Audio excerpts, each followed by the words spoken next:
Ryan Reynolds here from Mint Mobile. With the price of just about everything going up during inflation, we thought we'd bring our prices down.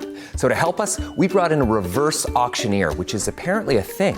Mint Mobile Unlimited Premium Wireless. How to get 30, 30, how to get 30, how to get 20, 20, 20, how to get 20, 20, how to get 15, 15, 15, 15, just $15 a month? Sold! Give it a try at mintmobile.com/switch. $45 up front for 3 months plus taxes and fees. Promo rate for new customers for limited time. Unlimited more than 40 gigabytes per month. Slows full terms at mintmobile.com. This episode is brought to you by Shopify. Whether you're selling a little or a lot, Shopify helps you do your thing, however you cha-ching. From the launch your online shop stage, all the way to the we just hit 1 million orders stage. No matter what stage you're in, Shopify's there to help you grow. Sign up for a $1 per month trial period at shopify.com/special offer, all lowercase. That's shopify.com/special offer. Every new year, I decide I'm going to start over and make my home healthier. I plan to replace my household cleansers with less toxic ones and only buy recycled paper toilet rolls and paper towels. And I never do it because I don't know which products to get. And when I do look for less toxic cleansers, they are more expensive and harder to find. Plus, I'm not totally convinced it's that important to make these changes for the health of my family's environment at home. I have plenty of reasons to go back to the same products I've been using for 20 years. It's just easier. But last year, I did make one change. I was volunteering as a state government affairs representative from my local pediatrics chapter. Our job was to review new bills that were being proposed to the state legislature and advocate on behalf of children for any proposed legislation that would potentially affect kids, because they can't vote themselves. This one bill came up about per and polyfluoroalkyl substances. Oh, that's a mouthful. PFAS is how they're known. They're also called forever chemicals. They're a group of man-made chemical compounds that repel water, dirt, oil, grease, things found in food packaging, water-resistant clothing, things like that. I had to review the bill and present it to my group. And of course, I couldn't pronounce PFAS at the time. But as I reviewed the science behind this, I wasn't thinking about how they would actually affect kids' health. You know what I was thinking about? My kitchen pots and pans. They're all nonstick, and they're at least 12 years old and scratched, and they're covered in PFAS, which is also Teflon. Teflon is a form of PFAS. How much PFAS was I eating every day?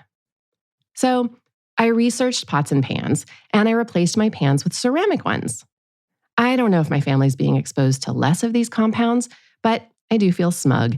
And the bills banning these substances in some textiles and other uses, it actually passed in California. Then this year, I was asked by a freelance journalist from Architectural Digest to make recommendations about the best crib mattresses from the perspective of a pediatrician. And I was thinking about the mattresses like weight and their fluffiness, things like that. And I spent some time in the scientific literature looking at crib mattresses. And guess what? They're toxic. There are toxic chemicals in some crib mattresses. Are we being poisoned everywhere? Maybe we should be more thoughtful about the products we bring into our homes. This issue was not on my radar, but it is now. I'm going to share with you what I've learned and which products you need to be careful about in your home and why. I'm Dr. Wendy Hunter, and I'm the pediatrician next door. I'm that doctor friend you call for practical advice about your kids' health. I mix the science of medicine with the reality of parenting. This is not a political statement. There is now a lot of scientific evidence that a large number of chemicals known as endocrine-disrupting compounds, or EDCs, have significant effects on our health. These are chemicals found in food, water, household and beauty products, and they disrupt our hormone system. And if you don't know what the hormone system is, it's a system of chemicals in our body that tell our organs what to do. They're like the messengers of the body. They're responsible for our growth, reproduction, metabolism, sleep, even our immune responses. And EDCs are substances that can make our bodies make more of some hormones, less of others, they interfere with the ability to send some of these signals, and research shows us undeniably that they are causing long-term health effects. These substances first got attention not because they were causing problems in humans, but they were causing problems in animals with their development and reproduction in things like fish and birds. This is a long story and it's a total aside, but one of my patients' fathers is an elephant trainer, and he told me that they weren't successfully breeding rhinos at his zoo. I guess the rhino guys talk to the elephant guys. Anyway, the rhinos' food had so much soy in it, it was disrupting their fertility because of the estrogenic compounds in the feed. So the trainers swapped out the feed to not contain so much soy, and now they have a rhino baby boom. There's some theory that plants evolved to have compounds that made fewer animals be born when they eat the plant. Anyway, this was a naturally occurring phenomenon. But we are being exposed to a number of compounds from the products we use every day, and they are disrupting everything, and possibly including our fertility. Early studies of animal diseases related to toxic environmental exposures were dismissed for not being relative to our own human health. But there are tons and tons of examples of wildlife exposures that led to population decline and even birth defects, as well as diseases in animals as wide-ranging as alligators, birds, polar bears, even orcas. The idea that these animal findings don't apply to humans has now been debunked. And guess which humans are the most affected by these chemicals? It's kids. They have a smaller body size, a larger skin-to-body ratio, and they live closer to the ground. They also put things in their mouth that adults don't.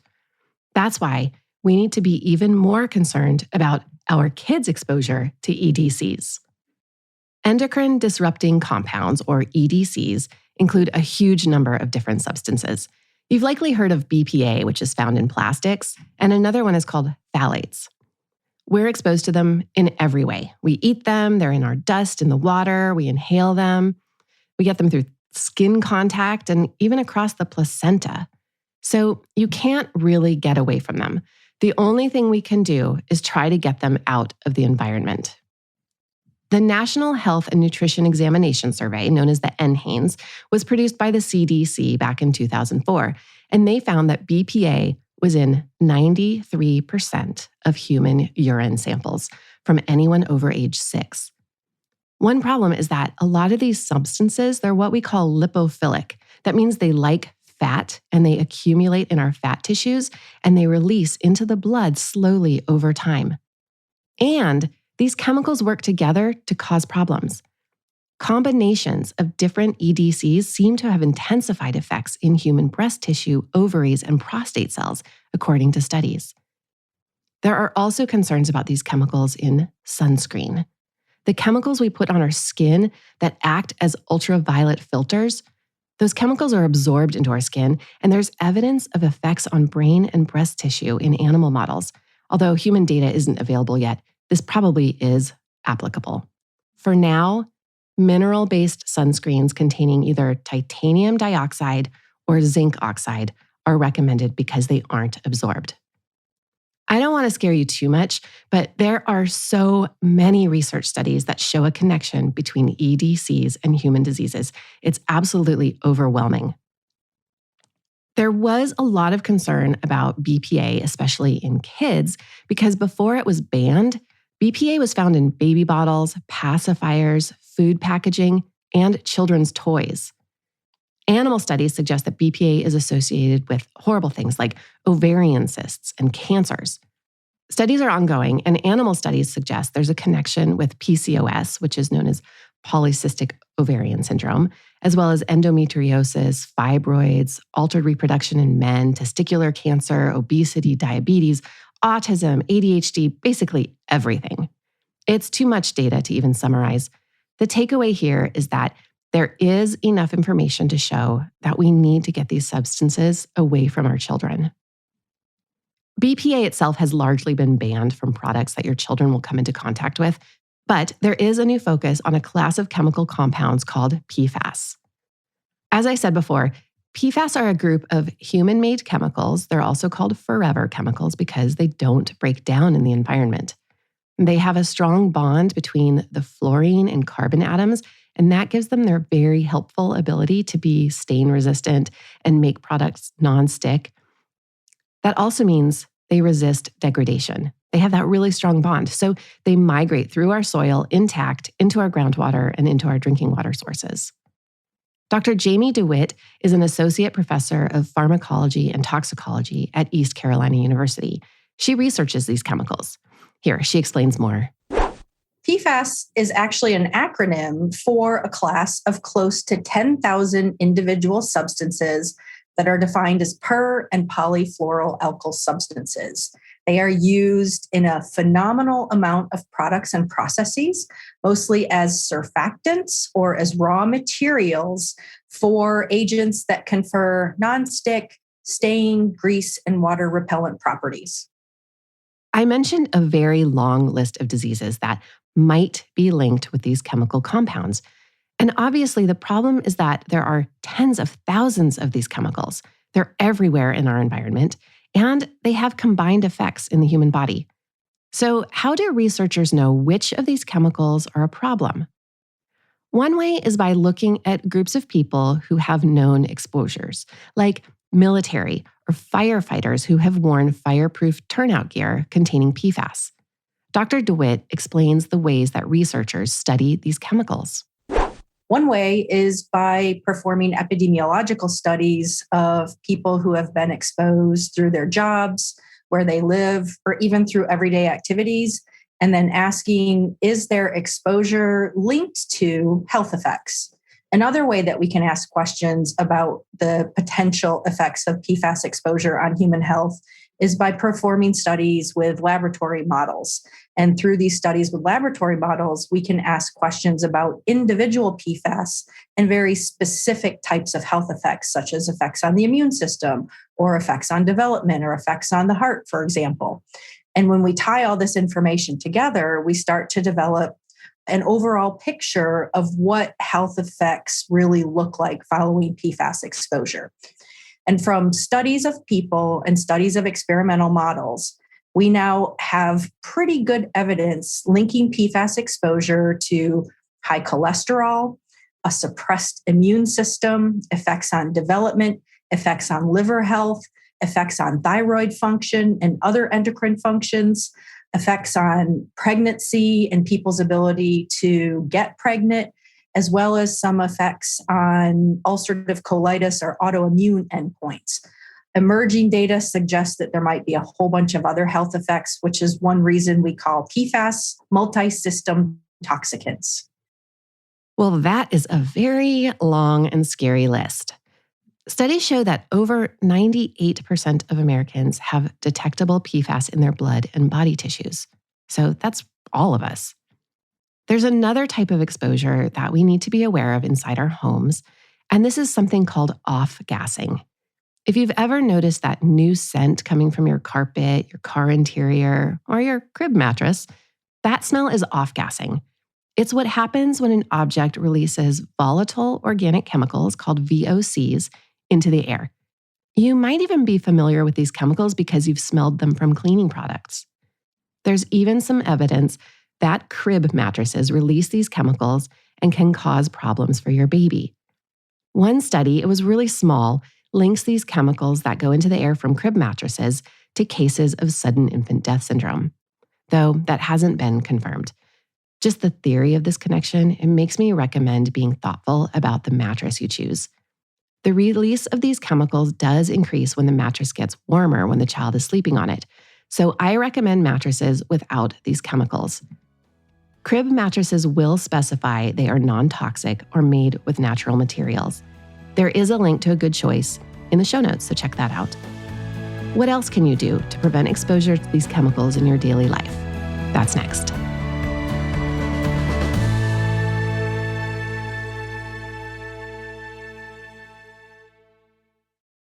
Ryan Reynolds here from Mint Mobile. With the price of just about everything going up during inflation, we thought we'd bring our prices down. So to help us, we brought in a reverse auctioneer, which is apparently a thing. Mint Mobile Unlimited Premium Wireless. How to get 30, 30, bit to get 30, bit to get 20, 20, 20, bit to get 20, 20, bit to get 15, 15, 15, 15, just $15 a month? Sold! Give it a try at mintmobile.com/switch. $45 up front for 3 months plus taxes and fees. Promo rate for new customers for limited time. Unlimited more than 40 gigabytes per month slows. Full terms at mintmobile.com. This episode is brought to you by Shopify. Whether you're selling a little or a lot, Shopify helps you do your thing, however you cha-ching. From the launch your online shop stage, all the way to the we just hit 1 million orders stage. No matter what stage you're in, Shopify's there to help you grow. Sign up for a $1 per month trial period at shopify.com/special offer, all lowercase. That's shopify.com/special offer.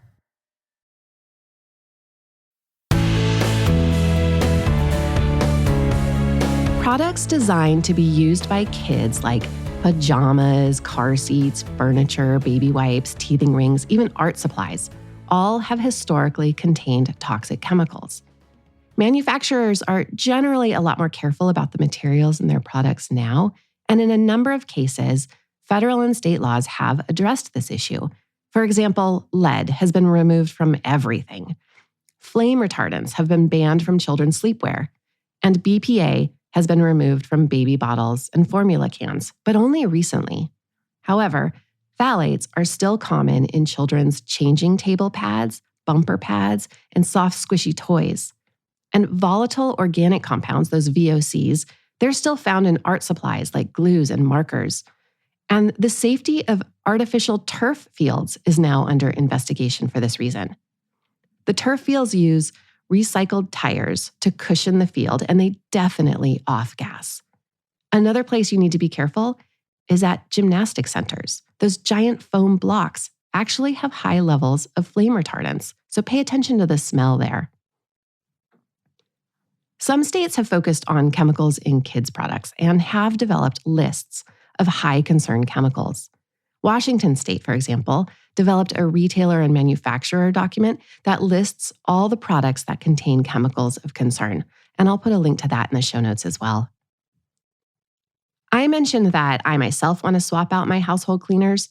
There are just too many products out there with many different claims to even sort through them. The best case example of concern in this category, and the chemical that has been studied the most, is triclosan. It first appeared in hospital disinfectants, and then it moved into household cleaners. And it is known to interfere with estrogen and thyroid hormone function. There's also strong evidence that it increases the likelihood that a human is going to have an allergy in their airway and more likely to have asthma after they've been exposed to this cleanser. So, when you're looking for household cleaners, choose one without triclosan and triclocarban, as well as any artificial fragrances. Read the ingredients and don't buy ones that list perfume or parfum on the label. We don't know what these substances are, and they do get volatilized into the air. When you are choosing household cleaners and even makeup products and air fresheners, look for labels that say non-toxic, biodegradable, phthalate-free, and fragrance-free. That's the best way to avoid these chemicals that we know cause health problems. Besides finding cleaning brands that don't contain these chemicals, you can limit your family's exposure by reducing the total number of cleaning products you use. This will reduce the range of chemicals that you might be exposed to. For day-to-day cleaning, you really only need water and a mild soap.